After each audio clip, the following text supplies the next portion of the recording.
The most important thing, the reason why I'm doing this is I want to foster more conversations about sandwiches.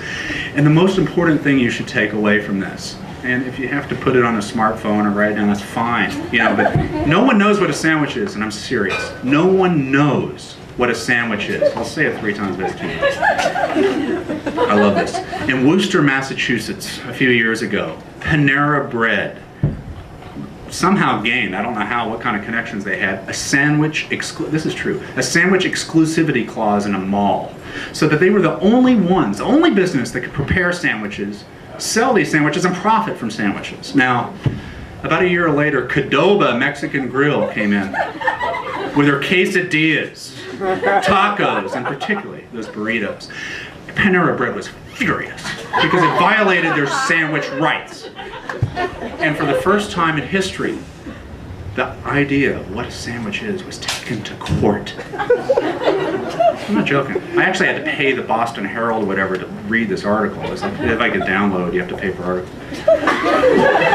The judge practically laughed the case out of his courtroom. He said, common sense in a dictionary determines what a sandwich is. Well, I looked it up, and my favorite definition is the Merriam-Webster's third, which says sandwich is, quote, something resembling a sandwich.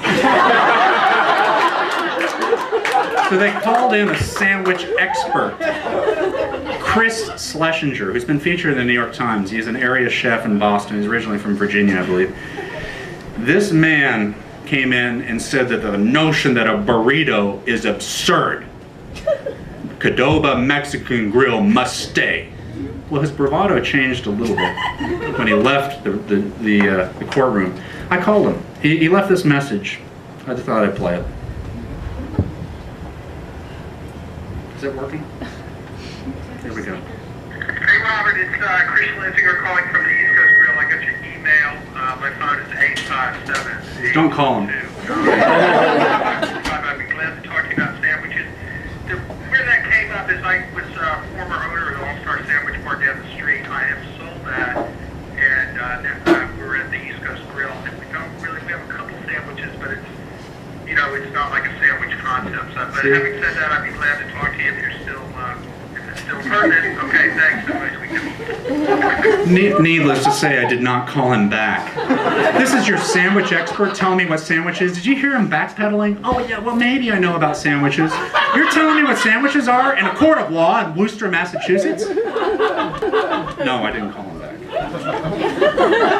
This leaves up the interpretation of what a sandwich is to you, right?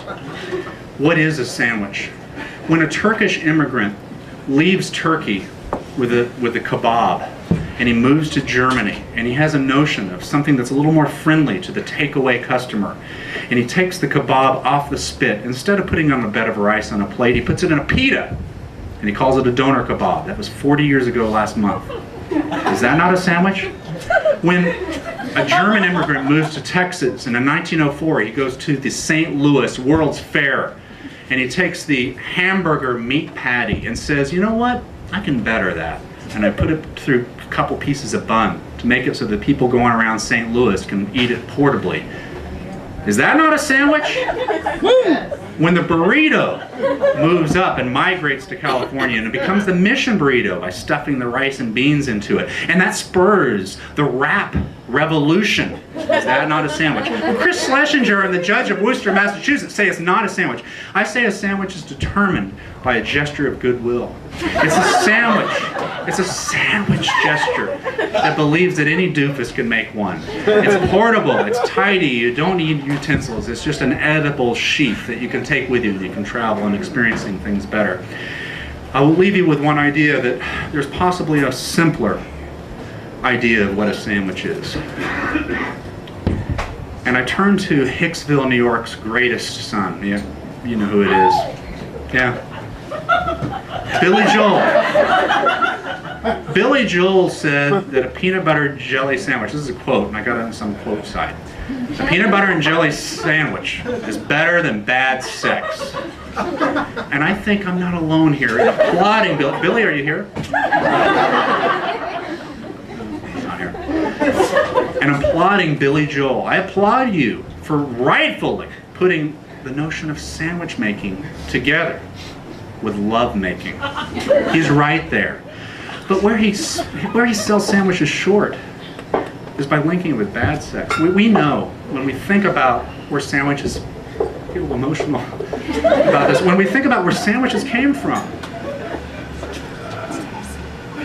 where they are now, the fights and the arguments about what sandwiches are, and you know what? Where sandwiches will go. I know. It's much, much, much better than bad sex. Thank you.